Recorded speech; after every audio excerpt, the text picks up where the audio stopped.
وقال الله تبارك وتعالى في القرآن المجيد والفرقان الحميد وأنفقوا مما رزقناكم من قبل أن يأتي أحدكم الموت فيقول ربي لولا أخرتني إلى أجل قريب فأصدق وأكن من الصالحين ولن يؤخر الله نفسا إذا جاء أجلها والله خبير بما تعملون. وقال النبي صلى الله عليه وسلم يا أبا سفيان جئتكم بكرامة الدنيا والآخرة. وقال في موضع آخر من بنى مسجدا في الأرض بنى الله له بيتا في الجنة أو كما قال صلی اللہ علیہ وسلم. صدر محترم اور قابل احترام، گزشتہ ہفتے اللہ کی راہ میں خرچ کرنے کے بیان یہ ذکر کیا جا رہا تھا کہ زندگی بہت مختصر ہے، آج ہے کل نہیں ہے. اس کو قیمتی بنانا ہے تو اعمال کے ذریعے سے، تاکہ اللہ رب العزت جب معلوم کریں کہ کیا لایا ہے دنیا سے، تو بندہ بے ساختہ اپنی زبان سے کہہ دے کہ تیرے محبوب پر ایمان لایا ہوں، تیرے محبوب کا قرآن لایا ہوں، تیرے محبوب کی نماز لے کر آیا ہوں، تیرے راستے میں خرچ کرنے کا ثواب لے کر کے آیا ہوں. اکبر الہ آبادی رحمۃ اللہ علیہ فرمایا کرتے تھے، تک حرص و ہوس کو چھوڑ میاں مت دیس بدیس پھر مارا، قزاق اجل کا لوٹے ہے دن رات بجا کر نقارا، کیا بدیا بھینسا بیل شتر کیا گونی پلہ سر بھارا، کیا گیہوں چاول موٹ مٹر کیا آگ دھواں اور انگارا، سب ٹھاٹ پڑا رہ جاوے گا جب لاد چلے گا بنجارا. کہ زندگی اللہ نے اپنے کو راضی کرنے کے لیے دی ہے، اپنے حبیب کے طریقے پر عمل کرنے کے لیے دی ہے، کہ دنیا میں صرف اس لیے بھیج رہا ہوں تاکہ تم مجھے راضی کرنے والے عمل کرو. جو احکام میں نے تمہارے اوپر نافذ کیے ہیں ان پر مکمل طریقے سے عمل کرو، جو نبی کی شریعت میں نے تمہارے اوپر نازل فرمائی ہے اس پر مکمل طریقے سے عمل کر کے دنیا چھوڑ کر کے تم میرے پاس چلے آؤ. یہ زندگی تمہیں اس لیے دی گئی تھی، من مرضی گزارنے کے لیے نہیں. قرآن اس بات کی شہادت دیتا ہے لمن شاء منکم ان یتقدم او یتأخر، تمہاری مرضی سے کچھ نہیں ہونے والا ہے.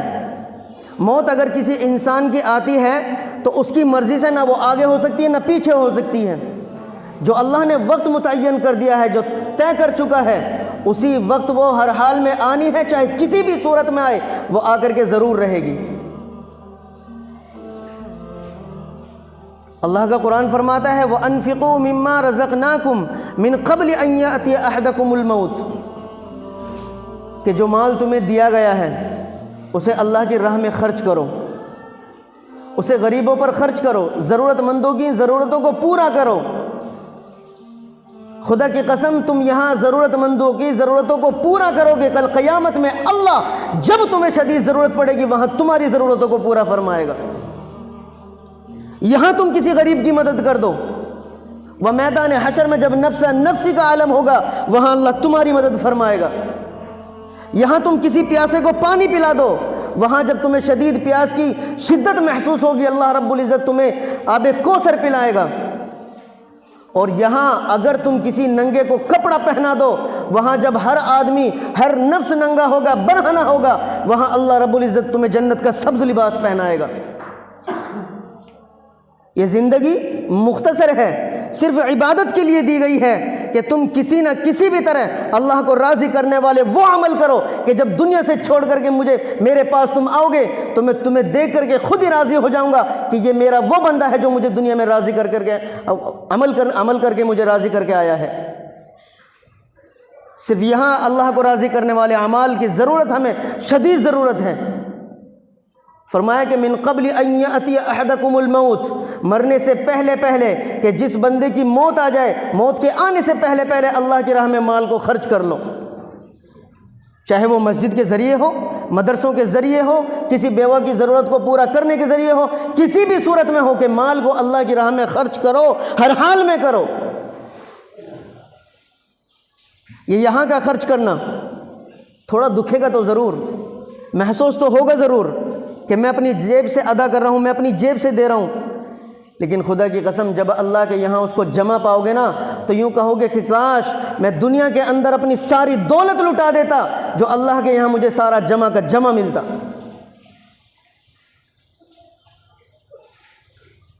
آدمی دن رات محنت کر رہا ہے دنیا کمانے کی، دن رات دنیا میں لگا ہوا ہے، دن رات محنت میں لگا ہوا ہے کہ یہاں سے بھی کما لوں، وہاں سے بھی کما لوں، یہاں سے بھی اکٹھا کر لوں، وہاں سے بھی اکٹھا کر لوں، لیکن ساتھ لے کے کیا جائے گا؟ کوئی اب تک کی ایسی مثال ہے اب سے پہلے کی کہ اربوں کھربوں پتی دنیا کے اندر آئے، آج بھی ہیں اور قیامت تک ہوں گے، لیکن ایک تاریخ ایسی بتا دو یا ایک انسان ایسا بتا دو جو جب دنیا سے رخصت ہوا ہو اور وہ یہ کہہ کے وصیت کر کے مرا ہو کہ جب میں دنیا سے چلا جاؤں تو میری قبر کو سونے کی بنا دینا یا چاندی کی بنا دینا یا اتنی دولت اتنا زیور میری قبر میں رکھ دینا یا روپیوں کا نوٹ کا بنڈل بنا کے تکیہ میرے سر کے نیچے رکھ دینا تاکہ جب فرشتے میرے پاس آئیں تو رشوت کے طور پر، فدیے کے طور پر میں وہ مال ان کو ادا کر سکوں، کیونکہ موت کا فرشتہ تو رشوت لیتا نہیں ہے۔ اگر موت کا فرشتہ رشوت لیتا تو یہ غریب غریب جتنے تھے نا اب تک کے صفن صفا ہو چکے ہوتے، سارے مالدار باقی رہ جاتے، کوئی مالدار نہ مرا کرتا، دنیا غریبوں سے بالکل صاف ہو جایا کرتی۔ لیکن موت کا فرشتہ ایسا ہے کہ اس کی کسی سے کوئی یاری نہیں ہے، کوئی دوست ہی نہیں ہے۔ فرمایا کہ وَلَن يُؤَخِّرَ اللَّهُ نَفْسًا إِذَا جَاءَ أَجَلُهَا، جس انسان کی موت کا وقت قریب آ گیا ہے، کتنا ہی مالدار ہو، ارب پتی ہو، لکھ پتی ہو، کروڑ پتی ہو، اس کی دولت اس کو بچا نہیں سکتی ہے کہ جس وقت اللہ رب العزت نے اس کی موت کا وقت طے کر دیا ہے، سب کا سب دھرا کا دھرا رہ جائے گا۔ کہتے ہیں اکبر الہ آبادی رحمۃ اللہ علیہ کہ جب چلتے چلتے رستے میں گوند تیری ڈل جاوے گی، ایک بدیا تیری مٹی پر پھر گھاس نہ چرنے پاوے گی، جو دولت تو نے رکھی ہے سب حصوں میں بٹ جاوے گی، دھی پوت جوائیں بیٹا کیا بنجارن پاس نہ آوے گی، سب ٹھاٹ پڑا رہ جاوے گا جب لاد چلے گا بنجارا۔ کہتے ہیں نا میری بیوی میں اس کے لیے کما رہا ہوں، میری اولاد میں اس کے لیے کما رہا ہوں، میرے ماں باپ میں اس کے لیے کما رہا ہوں، جب موت آ جائے گی نا اور انسان چارپائی پر فلیٹ ہو جائے گا، لیٹ جائے گا تو کوئی اس کے قریب نہیں آئے گا، اس کو اٹھانے کی کوشش کریں گے وہ اٹھ نہیں پائے گا اور زندگی بھر اس کو اپنے پاس نہیں رکھنے پائے گا۔ مر جانے کے بعد نا بس یوں ہی کہا جاتا ہے کہ جتنی جلدی ہو سکے اس کو لے کر کے چلو، اس کے نام بھی بدل جاتی ہیں، اس کی شکل و صورت بدل جاتی ہے، اس کی حیت بدل جاتی ہے، نام کچھ اور ہوتا ہے، کیا کہتے ہیں میت کو اٹھاؤ، جنازے کو اٹھاؤ، میت کو دفن کرو، جنازے کو دفن کرو، لوگ شروع میں سب سے پہلے نام ہی اس کا بھول جاتے ہیں، جان نکل جانے کے بعد کوئی نام نہیں لیتا ہے مردے کا۔ ہاں کسی کو خبر دینی ہو تو حاجی علی حسن کا انتقال ہو گیا، وہ مسالے والے جو تھے، بس اتنا نام لے لیا۔ اب وہ مہمان آئیں گے نا ملنے کے لیے، جب میت کو دیکھیں گے، چہرہ دیکھیں گے تو کیا کہیں گے؟ یوں کہیں گے حاجی علی حسن صاحب کو کب لے جا رہے ہو؟ نہیں کہے گا کوئی میری صورت دیکھنا آئے گا تو یوں نہیں کہے گا مولانا انصار کو کب لے کے جا رہے ہو، یہ کہیں گا میت کب لے کے جا رہے ہو، میت کو کس وقت کون سا ٹائم رکھا دفن کرنے کا، سب سے پہلے اس کا نام اس کے زندگی سے ختم کر دیا جاتا ہے، جو اس کی آئیڈینٹی ہوتی ہے وہی اس کی ختم کر دی جاتی ہے۔ پتہ یہ چلتا ہے کہ دنیا میں رہتے ہوئے انسان جب تک زندہ ہے تب تک سب کا محبوب ہے اور سب کا دشمن ہے، سب کا دوست ہے، یار ہے، رشتہ دار ہے، پریوار ہے، خاندان ہے، لیکن جیسے ہی اس کی موت آ گئی اب وہ کوئی آئیڈینٹی اس کی نہیں ہے، اب اس کا تعلق جو ہو چکا ہے وہ آخرت سے جڑ چکا ہے۔ تو فرمایا موت کے آنے سے پہلے پہلے اللہ کی راہ میں خرچ کر لو، اس عمل کو کر لو جس سے اللہ رب العزت راضی ہوتا ہو۔ ایک حکایت لکھی گئی ہے ایک بادشاہ تھا، اس نے نیت کی کہ میں مسجد بناؤں گا اور اپنے ہی پیسوں سے بناؤں گا، کسی کا کوئی 1 روپیہ نہیں لوں گا۔ اب اس نے تعمیر کا کام شروع کر دیا، زوروں پر کام چل رہا ہے۔ ایک لکڑہارے کا ادھر سے گزر ہوا، اس نے معلوم کیا کہ مسجد کون تعمیر کرا رہا ہے۔ مزدوروں نے کہا کہ یہاں کے جو بادشاہ ہیں وہ اپنے ذاتی خرچے سے مسجد تعمیر کرا رہے ہیں، کسی کا 1 روپیہ نہیں لیا۔ تو لکڑہارے نے کہا کہ بھائی تھوڑی سی اینٹیں میری بھی لگوا لو، مجھے بھی تھوڑا بہت ثواب مل جائے گا۔ مزدوروں نے کہا کہ بادشاہ سے معلوم کر لو جا کر کے۔ جب لکڑہارے نے بادشاہ سے کہا کہ جناب چند اینٹیں میری بھی استعمال کر لو تاکہ اللہ رب العزت مجھے بھی کچھ ثواب عطا فرما دے، تو بادشاہ نے منع کر دیا، نہیں، یہ میں نے نیت کی ہے کہ خالص اپنے ہی پیسوں سے مسجد بناؤں گا، کسی کا 1 روپیہ نہیں لوں گا۔ تو لکڑہارا مایوس ہو گیا اور وہاں سے چلتا بنا۔ تو جو گڈھڑی اس کے پاس لکڑیوں کی تھی، چند اینٹیں اس کے اندر اس نے چھپا کر کے رکھی ہوئی تھی۔ اب وہاں سے جو مسجد کے پھر پاس آیا، اس نے دیکھا کہ مسجد کی اینٹوں کا چٹا لگا ہوا ہے۔ وہ اس نے اپنی گٹھڑی کھولی اور 4 5 10 اینٹیں جو بھی اس کے پاس تھی اس نے وہ اٹھائی اور مسجد کی اینٹوں میں شامل کر دیں، بغیر کسی سے پوچھے، چپ چاپ، اور چلا گیا۔ کچھ روز کے بعد بادشاہ نے خواب دیکھا کہ بادشاہ کو جنت میں جانے کا اعلان کر دیا گیا، آپ جنت میں چلے جائیں، آپ کے عمل اتنے ہیں کہ اللہ رب العزت آپ سے راضی ہے۔ تو بادشاہ جب اپنے محل میں داخل ہوا تو کیا دیکھتا ہے کہ بادشاہ کا جو محل ہے اس میں بادشاہ کا نام لکھا ہوا ہے، اور بادشاہ کے محل کے سامنے ایک اور محل بنا ہوا ہے، اس پر لکڑہارے کا نام لکھا ہوا ہے۔ تو بادشاہ نے وزیروں سے معلوم کیا جو دربان دروازے پر کھڑے ہوئے تھے کہ مجھے یہ تو پتہ ہے کہ محل میرا ہے، لیکن میرے محل کے سامنے یہ کس کا محل ہے جو بالکل میری جیسا بنا ہوا ہے، میری طرح میرے برابر سرابر بنا ہوا ہے۔ تو دربانوں نے کہا کہ یہ لکڑہارے کا محل ہے۔ آپ کو پتہ ہو کہ کچھ روز پہلے ایک لکڑہارا آپ کے پاس آیا تھا مسجد میں کچھ کام دینے کے لیے، کچھ اینٹیں دینے کے لیے، کہ ہاں آیا تھا، لیکن میں نے اس کو منع کر دیا کہ یہ وہی لکڑہارے کا محل ہے۔ وہ جو 2 4 اینٹیں اس کے پاس تھی، اس نے وہ اینٹیں آپ کی اینٹوں میں ملا دی۔ تو اللہ رب العزت نے یہ صلہ ان اینٹوں کا اس کو دیا کہ جیسا محل آپ کو عطا فرمایا ویسا ہی محل لکڑہارے کو عطا فرمایا، صرف اس کی نیت کی وجہ سے۔ میرے پیارو، غریب وہ نہیں ہے کہ جس کی جیب میں نوٹ نہیں ہے، غریب تو وہ ہے کہ اللہ نے دولت بھی عطا فرمائی ہے لیکن دل چھوٹا بنایا ہے، خرچ کرنے کی توفیق نہیں ہوتی، غریب وہ ہے۔ غریب وہ نہیں کہ جس کے پاس دولت نہیں، اللہ دلوں کے حال دیکھتا ہے، نیت دیکھتا ہے۔ حدیث شریف میں فرمایا من بنا مسجدا فی الارض بنا اللہ لہ بیتا فی الجنہ، کہ جو اللہ کی رضا کے لیے زمین پر مسجد بناتا ہے اللہ رب العزت جنت میں اس کے لیے محل تیار کرتا ہے۔ اور یہ تو اینٹوں کی بات ہے، روپیے دولت کی بات ہے۔ فرمایا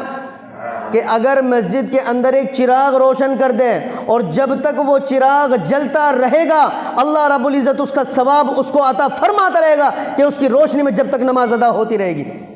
اب آج کے دور میں چراغ تو ہے نہیں، لائٹیں ہیں۔ ایک لائٹ خراب ہو گئی، کسی بندے نے اللہ کی رضا کے لیے وہ لائٹ ٹھیک کرا دی۔ ایک پنکھا خراب ہو گیا، کسی اللہ کے بندے نے اللہ کی رضا کے لیے وہ پنکھا صحیح کرا دیا۔ کوئی کھڑکی ٹوٹ گئی، اللہ کی رضا کے لیے وہ کھڑکی ٹھیک کرا دی۔ کھڑکی میں شیشوں کی ضرورت پڑی، اللہ کی رضا کے لیے وہ شیشہ فٹ کرا دیا۔ لوٹے کی ضرورت پڑی، لوٹا دے دیا۔ مسلح کی ضرورت پڑی، مسلح دے دیا۔ یعنی غرض مجھے یہ محسوس ہو گیا کہ فلاں چیز کی مسجد میں ضرورت ہے اور وہ میں نے اپنی ذاتی خرچے سے مسجد میں بغیر کسی کے کہے ادا کر دی، تو جب تک وہ چیز استعمال میں چلتی رہے گی خدا کی قسم اللہ رب العزت اس کا ثواب اس کو عطا فرماتا رہے گا۔ کوئی معمولی بات نہیں ہے۔ تم مسجد اللہ کے گھر کو روشن کرو، اللہ تمہاری قبر کو روشن کر دے گا۔ تم ایسے وقت میں کسی غریب کی مدد کر دو، جب وہ ضرورت مند ہو، قبر میں جب تمہیں ضرورت ہوگی، اللہ رب العزت تمہاری وحشت سے حفاظت فرمائے گا۔ کیا سمجھ میں آئی؟ تو اللہ کی راہ میں خرچ کرنا موت کے آنے سے پہلے پہلے، چاہے وہ 1 روپے سے ہو، 10 روپے سے ہو، 50 روپے سے ہو، 100 روپے سے ہو، 500 روپے سے ہو، صاف دل کے ساتھ کہ میں صرف اللہ کی رضا کے لیے خرچ کر رہا ہوں۔ آپ خدا کی قسم یہاں خرچ کرنا تھوڑا سا بھاری گزرے گا، تھوڑا گراں گزرے گا، ارے گراں کیا گزرے گا، دنیا کے اوپر نہ جانے بغیر گنتی کا کتنا خرچ ہو جاتا، اس کا کوئی حساب ہی نہیں ہوتا ہے۔ تو اللہ کی راہ میں اگر خرچ ہو رہا تو اس کا کیوں حساب ہو رہا ہے؟ فرمایا رابعہ بصریہ رحمۃ اللہ علیہ کے بارے میں سنا کہ وہ کھانا کھانے کے لیے بیٹھی تو کسی غریب نے دروازے پر آ کر دستک دے دی، بی بی اللہ کی راہ میں خرچ کرو جو بھی ہے، میں کئی روز سے بھوکا ہوں۔ تو 1 روٹی حضرت رابعہ کے پاس، اور جیسے ہی کھانے بیٹھی وہ غریب سوالی فقیر نے دستک دے دی، تو خادمہ سے کہا کہ یہ روٹی دے دو اس غریب کو تاکہ وہ اپنی ضرورت کو پورا کر لے، ہمارا اللہ مالک ہے، ہماری ضرورت بھی پوری ہو جائے گی۔ خود کئی روز کی بھوکی، لیکن کسی سائل نے دروازے سے آواز دی کہ میں بھوکا ہوں، اللہ کے لیے کچھ خرچ کر دو، کچھ مجھے کھانے کے لیے دے دو، تو پوری کی پوری روٹی اس غریب کو عطا فرما دی۔ اب وہ تو لے کر کے چلا گیا، اتفاق ایسا ہوا کچھ دیر کے بعد 3 مہمان آ گئے، گھر پہ۔ اب مہمانوں کی خدمت کرنا ضروری ہے، ثواب ہے، اب کریں تو کیا کریں، کچھ بھی نہیں ہے پاس میں، مصلی بچھایا، نماز شروع کر دی۔ اب یہاں ایک بات یہ دیکھو کہ ان لوگوں کا یقین کیسے بنا ہوا تھا۔ ہمارا تمہارا کوئی باغی ہو نا، اگر ہمارے پاس ضرورت کے لیے پیسے نہیں ہیں اور کوئی مہمان ہمارے پاس آ جائے تو ہم کیا کریں گے، اپنے بچے سے جلدی جا جلدی، اور عبدالرشید کے یہاں سے نا 500 روپے ادھار لیا، جلدی سے جا، نہیں کہتے 1 ہفتے کے لیے دے دو بس، میرا ابو پکڑا دیں گے، جلدی چلو، جلدی جلدی جا، جلدی جا۔ تو یہ ہمارا یقین ہے، یہ نیچرل چیز ہے، کوئی بنی بنائی باتیں نہیں ہیں کہ نا کسی کا تعلق اللہ کی ذات سے بالکل مضبوط ہو جاتا ہے اور کسی کا تعلق دنیا کی ذات سے مضبوط ہو جاتا ہے۔ اور سچ پوچھو تو نا ہمارا جو تعلق ہے وہ دنیا سے زیادہ مضبوط ہے سوائے اللہ کے۔ اللہ سے اتنا مضبوط تعلق نہیں ہے ہمارا جتنا دنیا سے مضبوط ہوا پڑا ہے۔ ہم نے اپنے ایمان کو بھی نا ایک سرسری طور سے لے کر کے چلتے ہیں۔ خدا کی قسم اگر مسلمان آج مکمل طریقے سے اپنے دین پر کھڑا ہو جائے تو کوئی ایسا مائی کا لال نہیں ہے جو مسلمانوں کی طرف آنکھ اٹھا کر کے دیکھ لے، صرف 5 وقت کی نماز پابندی کے ساتھ ادا کر لے، اللہ رب العزت کی وہ مدد شامل حال ہو سکتی ہے جو حضرات صحابہ کے ساتھ ہوا کرتی تھی، کیونکہ وہ اپنی مدد کو، اللہ کی مدد کو جو اتارا کرتے تھے نا، نماز کے ذریعے اتارا کرتے تھے، ایسے ہی نہیں اترا کرتی تھی، پہلے نماز ادا کرتے تھے، اللہ کے سامنے روتے تھے، مانگتے تھے، جب ان کے کاروبار میں برکت ہوا کرتی تھی، ان کی زندگیوں میں برکت ہوا کرتی تھی۔ اب کہتے ہیں کچھ دیر ہی گزری تھی کہ ایک صاحب نے باہر سے آواز دی، دروازہ کھولو، تو خادمہ سے کہا دیکھ ذرا کون ہے، دیکھا تو ایک آدمی 3 روٹی لیے کھڑا ہے اور سالن کے ساتھ۔ کہا کہ جی ایک آدمی، ایک شخص کھانا لے کر کے آیا، اس کے پاس 3 روٹی ہیں، 3 مہمان، 3 روٹی اور سالن ہے۔ تو حضرت رابعہ نے کہا کہ نہیں یہ ہمارا کھانا نہیں ہے، اسے واپس کر دو۔ 3 روٹی واپس کر دی۔ کچھ دیر کے بعد ایک شخص آیا 5 روٹی لے کر سالن کے ساتھ، کہ کتنی ہے، کہ 5 ہے، کہ نہیں یہ بھی ہمارا نہیں ہے۔ یقین دیکھو،